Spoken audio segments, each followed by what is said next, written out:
Subjetividad y su desarrollo histórico. Un trabajo de la asignatura del Seminario de Subjetividad y Objetividad en la Cultura, en el doctorado en Desarrollo Humano de la Universidad IEXPRO,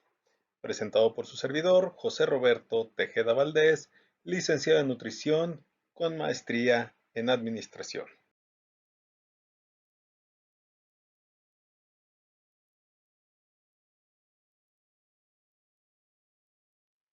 Para iniciar, es importante definir la palabra subjetividad. Si recurrimos a un significado etimológico, sabemos que sub significa debajo o por debajo de, y la palabra subjetivo va relativo a lo personal o individual y al modo de pensar de cada una de las personas. Sin embargo, si vamos al diccionario de la Real Academia Española, nos dice que es perteneciente o relativo al sujeto, considerando en oposición al mundo externo.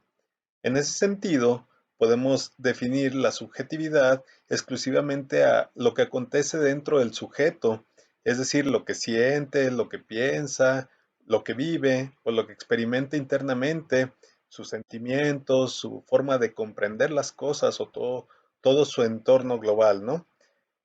Y sabemos que esta fue la concepción que se impuso y se dominó en la psicología tradicionalista, viendo la parte individualista. Sin embargo, desde las primeras décadas del siglo XX, la psicología de autores como Vygotsky y otros trabajos de, por ejemplo, Bakhtin,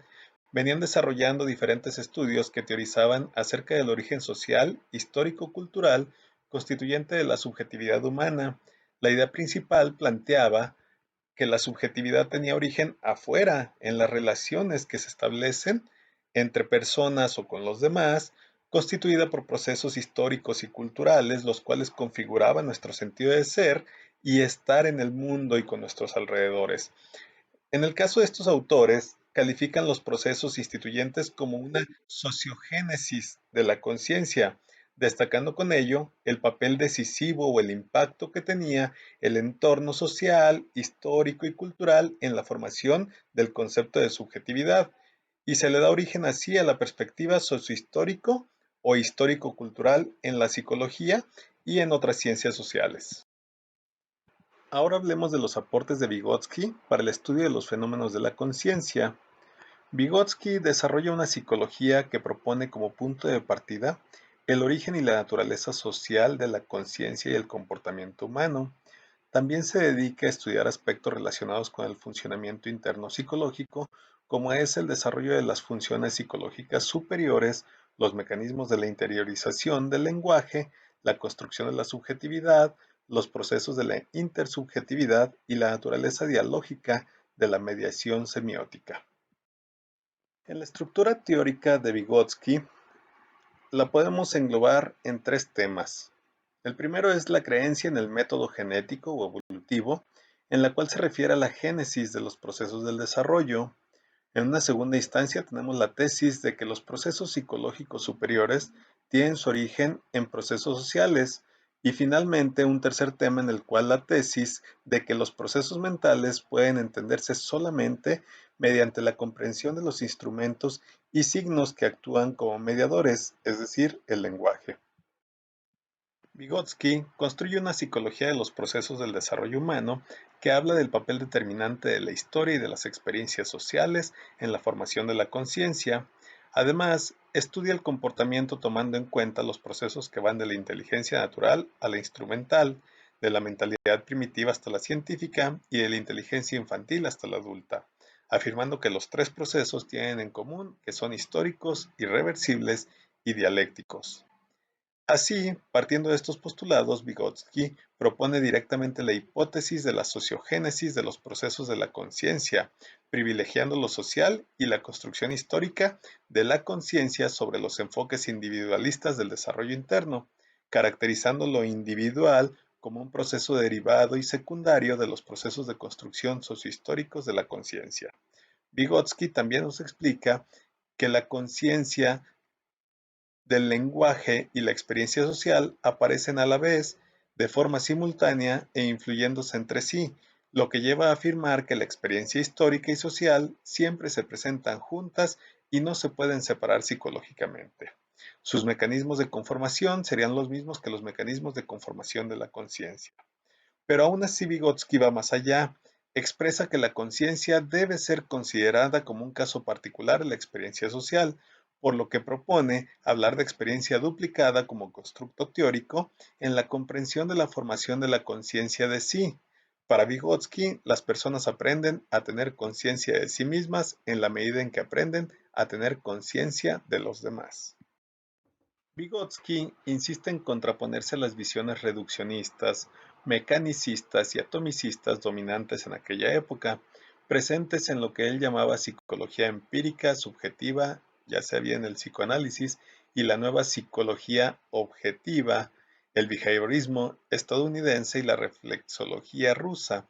Por entonces eran las fuentes dominantes del saber psicológico a las que le criticaba el obviar el papel de la cultura, de lo social, en los estudios del desarrollo de la conducta humana. Es así como Vygotsky deja clara su postura frente a lo que él ya en esos primeros años del siglo XX denominaba como psicologías viejas por considerar limitada y reduccionista su visión de la naturaleza del hombre, rechazando su manera fragmentaria o atomicista de estudiar su conducta y las llamaba psicologías viejas. Vygotsky equiparó lo que él llamó el desarrollo de las funciones psíquicas superiores con el desarrollo cultural del niño.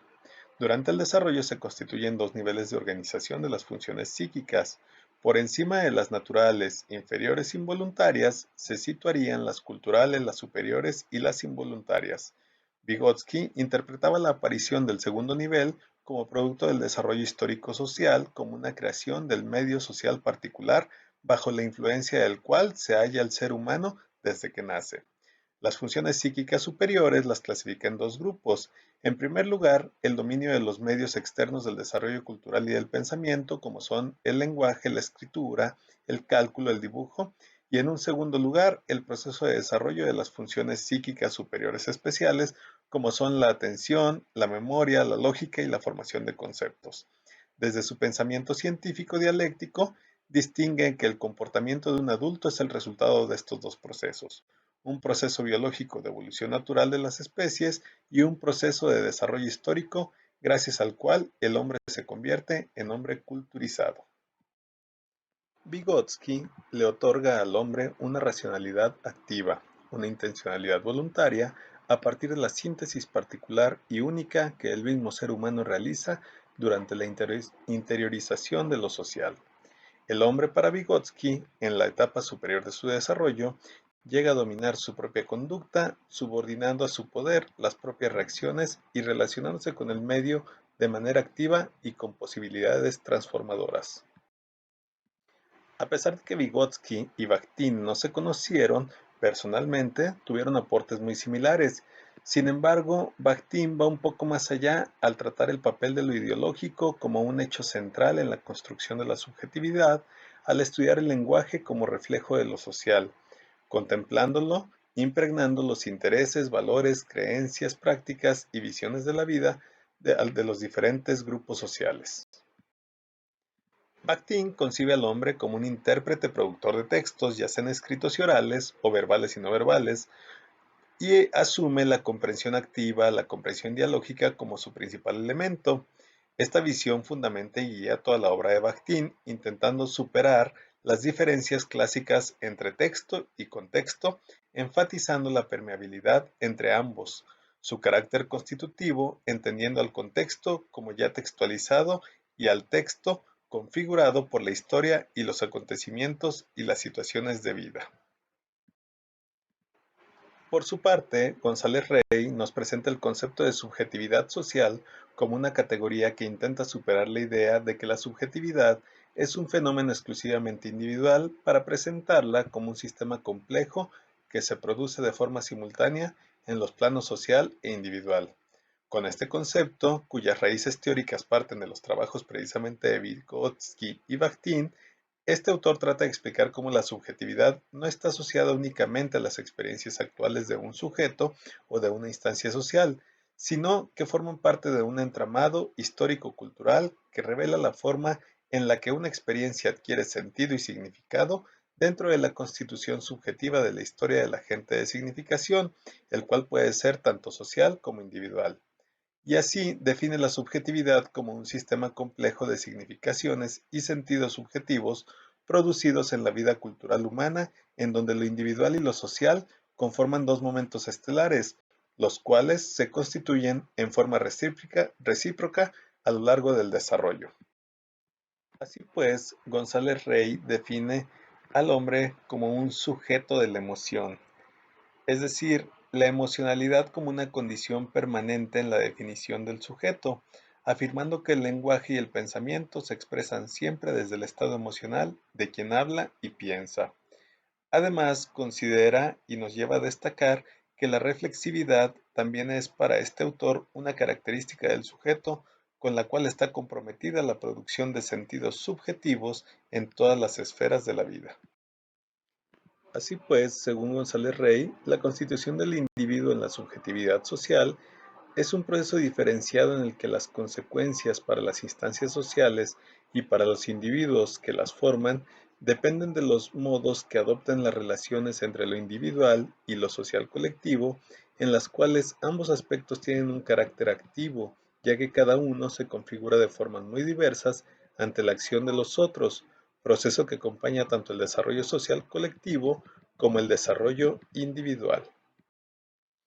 Bueno, como reflexiones finales, es importante considerar todos estos aspectos que hemos visto, que se han venido transformando, han ido dando forma con los autores a través de este proceso histórico-cultural, con el cual ha existido el desarrollo de este concepto de subjetividad, en donde podemos observar al objeto y al sujeto y todo su concepto